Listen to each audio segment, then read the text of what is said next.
kikamunanira, tuzajya tuvuga tuti intwari hano itubanye iki? ntabwo nabivuga. Njye hari ibyo mvuze, ushaka kunteranya n'abadukurikiye, njye hari ibyo mvuze. urumva Bishop Gafaranga atuye muri yombi. uwo ni umutwe w'inkuru uri ku kinyamakuru cyitwa Igihe. Iragira iti urwego rw'igihugu rw'ubugenzacyaha RIB rwemeje ko rwataye muri yombi Habiyaremye Zakari wamenyekanye nka Bishop Gafaranga akurikiranyweho ibyaha by'ihohotera rishingiye ku gitsina. Atese ni amakuru igihamirijwe n'umuvugizi w'urwego rw'igihugu rw'ubugenzacyaha Dr Murangira Bitseri wavuze ko uyu mugabo yatawe muri yombi ejo ku itariki imwe. njye nkeneye kumenya icyo yakoze. Ati kumuta muri yombi ntawe utajyamo. Ati nibyo koko ku wa 7 Gicurasi RIB yafunze Bishop Gafaranga ubusanzwe witwa Habiyaremye Zakariya akurikiranweho ibyaha by'ihohoterwa rishingiye ku gitsina, afungiye kuri sitasiyo ya RIB ya Nyamata mu giperereza rigikomeje. Yakoreye ndetse nkurikije buretse ababo baretse. Reka twumve urwego ikinyamakuru imwe hari abandi bayanditse ku buryo burambuye. Reka twumve. Urwego rw'igihugu rw'ubugenzacyaha ntirwatangaje ko Bishop Gafaranga yakoreye iryo hohoterwa. Iyi nkuru iri ku Gihe. Ntibanavuze uko ryakozwe. Gusa ni iryo ngiryo. Ubwo si ubwo mu by'ukuri. Hanyuma kanze kunjye ku kindi. Kuki? Hari ibinyamakuru biba bifite amakuru. None se konza uzi ikintu gihari se? Iki kibura gasa n'ikigiteterwa kirabamara. Meya nguwo ari ku butaka. Umuvandimwe twari duturanye reka kora hirya. oya ubundi ngo nyuma y'abayobozi hakurikiraho abakozi b'Imana ngo ngo barakurikiranwa na buriya nyuma haraza undi. Oya mu izina rya Yesu. Kuki? Inkuru rega nizere ko mu bintu bamurega yego ihohoterwa rishingiye ku gitsina atarikoreye umugore we. nkurikije troll nabonye ku wenda YouTube wenda abe yagiranye ibibazo n'umukobwa bakorana cyangwa undi mugore. yego kuko yari umugore wawe biba byafashe intera. urumva muri ibintu ibyo bavuga n'ubundi ibyo ngibyo ibyo bavuga ibivuga inyuma baravuga ko ari ibyo uvuze nyir'urugo. Baba we kandi noneho ngo tarihoterwa ryoroshye. Weburetse ariko hari ibintu byadutse ngo biri no mu itegeko ngo umugabo iyo abwiye umugore turamurama akabivuga kabiri bwa gatatu ngo bamufashe ku ngufu ngo wahojeje inkeke ugahoza umuntu ku nkeke ugamije inshimishamubiri. Umugore wawe mwashyizeho supaneti ibyo nabyo ngo biba biri aho. Biravuga ko habaye iki? Kuko umugore we nyine niko biri kuvuga nyine yamuhohote yamukubise. umva ukuntu inkuru ivuga ngo nubwo RIB yemeje ifungwa rye ntabwo yatangaje uri hohotera ryakoreye cyangwa se ibindi bisobanuro kubyakekwaho uho ngo iperereza ritarasozwa. Bivugwa ko ako ngako yaba yararikoreye umugore we witwa Muravaneti. Oya se nawe wamureze ndetse akaba ari nawe wamureze kuri RIB. Izina rya Yesu. Kuko RIB ntiyibwirije nubwo ijya yibwiriza nyine iri ihohoterwa niyo nshaka kumenya ubundi niyo nkuru. Ndetse gato ngo usomere inkuru urumva buri kinyamakuru ko bavuze ko ihohoterwa rishingiye ku gitsina uragira ngo umve ko ari urumva oya niyo akurikiranweho yaramusabye aramwima udashaka kugira ihohoterwa rishingiye oya niyo umukubise witwaje ko ari umugore wawe barishingiyeho akurikiranweho ibyaha by'ihohotera rishingiye ku gitsina. yego urumva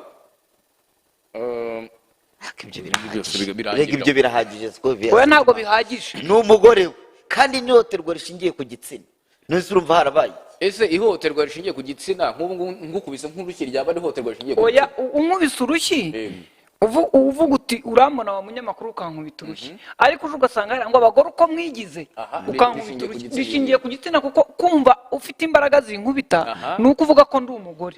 Iryo naryo rishingiyeho niyo mpamvu nabazaga ngo niri noneho reka ture umugore n'umugabo babana byagera ku rwego rwitwa ko yamukora ihohoterwa rishingiye ku gitsina ari uko habaye ashobora kumukubita icyo ngicyo kirumvikana. Urumva nabyo biba bishingiye ku gitsina avuga turi umugore wanjye kankukubite n'ingiye wagukoye.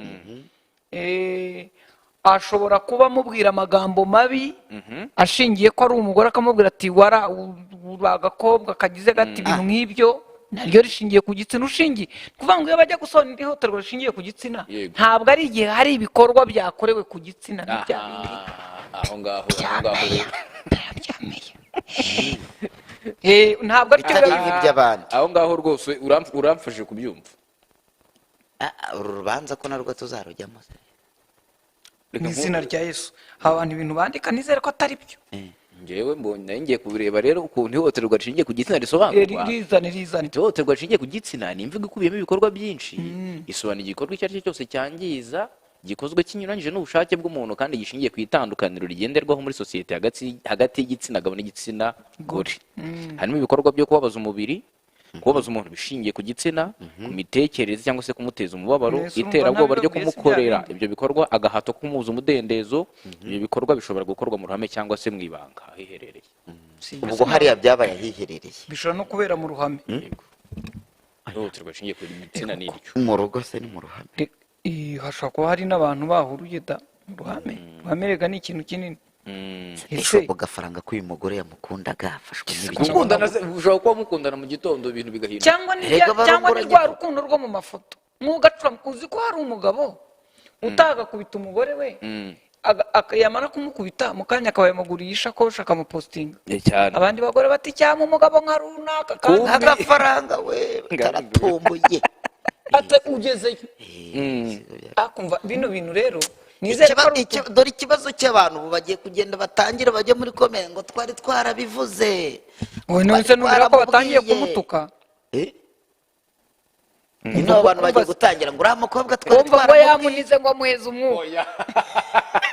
oya ariko ibyo ngibyo nagiye mbibona mu bayutuba nuko nanze kubigarukaho nyine cyane. kubivuga ni ukuvuga ngo icya mbere ntabwo ribu yatubwiye icyaha, ariko akantu ka ribu nako ko gufunga umuntu tutazi icyo yazize niba ari ukugira ngo bajye bamugezeho tutaramenya icyabaye. nsomera iyo twita ya Gatete. none se uyu mugatete ni umwavoka. ni umwavoka abikora nk'akazi. bahetse gato ariko yiseguye. nasomye ku rutonde bahetse gato banza mbere yo kumwitwa. yavuyeho nyine ariko ndamuzi aburanira. Gatete ndamuzi. ubwo ari umwavoka impamvu ashobora kuba atari ku rutonde rw'abavoka wenda atagikora mu Rwanda, ariko ndamuzi ari umwavoka.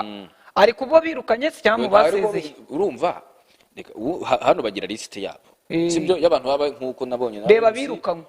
abirukanye ntabwo ari bo nshaka kureba. impamvu nabivuga aba ari active. ashobora kuba arimo cyangwa atarimo, ariko icyo nzi yahoze ari umwavoka. gusa hariho utaba ari mu rugaga akaba ari nk'umwavoka utaburana. ari umunyamategeko ukora ibindi ariko ataburana, kuko ngira ngo mu rugaga hajyamo bariya bambara amakanzu bajya kuburana. akaba ashobora no kuba akora ari advisor mu bindi bintu nk'ibyo. ariko yize amategeko. oya ndamwibuka mu rukiko cy'imihura ku rukiko rukuru aburanira umuyahudi w'umupilote wari watwaye bamufatanye ibiyobyabwenge. yaraburanaga ivumbi rigatumuka kwa kundi ku ngingo z'amategeko mpuzamahanga.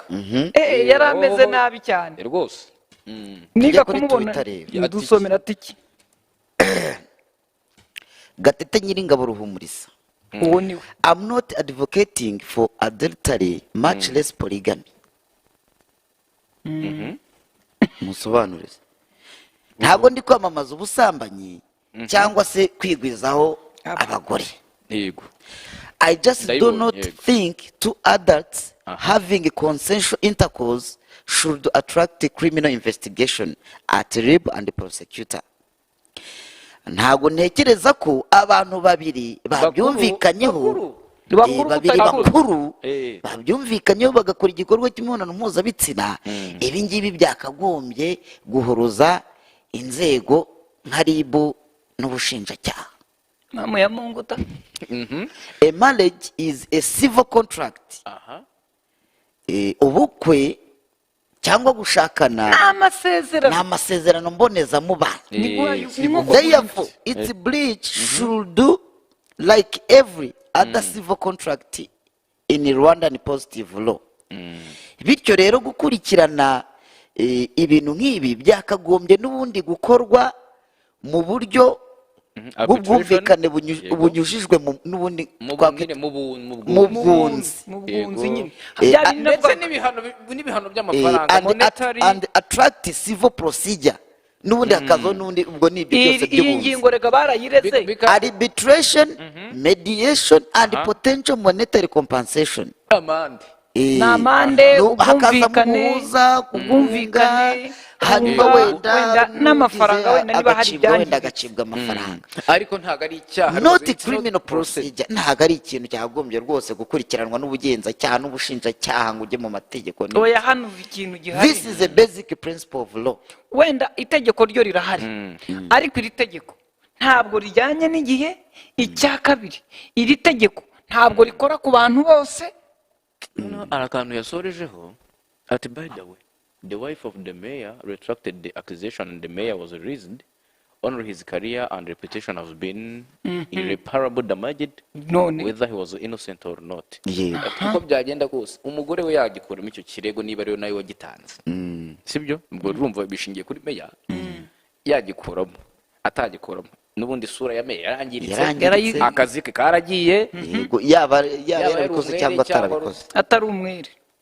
agasupa ubwo ikintu gihari niyo yarutira ikirego niyo yarutira ikirego ntabwo wasubira ku kazi, ntabwo akazi azagasubira. Icya kandi abantu kabiri twese ubwo twese tumenya ko meya ngo hano hari uwavuze ngo buriya bavuga kuri gafaranga ngo ashobora kuba yashatse kumwaka, yashatse gufata kuri wuncenje ku ngufu. uncence ariko akamugira amazina atagira abandi bantu ngo uncence se ni iki nibwo ni wuncenje nyine namenya ari ibiki. uzayishaka urayimenya humura. ndayibutse ko abahungu bakina komedi ba buri nguni ba buri kantu niba ari ba buri kantu niba ari ba buri nguni ngayo ngo urumva. ubwo rero ibyo byose nibibere hehe i Nyarugenge. ariko rero genda umiwe. ubwo rero inkuru zirongeye zirabonetse z'agafaranga.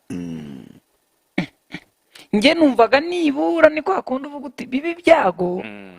ariko rero nibazaga impamvu uyu munzani zana uriya munzani w'ubutabera wazanye.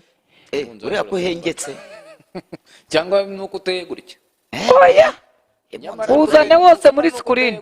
uyu munzani nta hantu mubona meya apima. oya uyu munzani